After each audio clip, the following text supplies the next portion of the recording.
പ്രകൃതിയിൽ നമുക്ക് ചുറ്റും കാണുന്ന നമ്മൾ നിസ്സാരമെന്ന് കരുതുന്നതുമായ അമൂല്യമായ ഔഷധ സസ്യങ്ങളുടെ ഫലങ്ങളും വേരുകളും ഇലയുമൊക്കെ ഒറ്റമൂലിയായി ഉപയോഗപ്പെടുത്താം. പാർശ്വഫലങ്ങൾ തീരെയില്ലാത്ത ഇത്തരം രീതികൾ ഉപയോഗപ്പെടുത്താൻ ഞങ്ങൾ നിങ്ങളെ സഹായിക്കാം.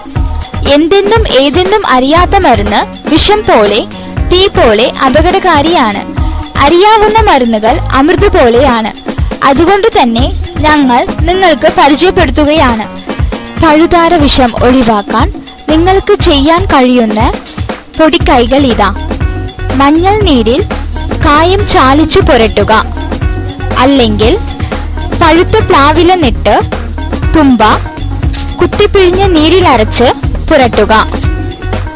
പ്രകൃതിദത്ത മരുന്നുകൾ അപകടകാരികളല്ല, അതിനാൽ ധൈര്യപൂർവ്വം ഉപയോഗിക്കാം.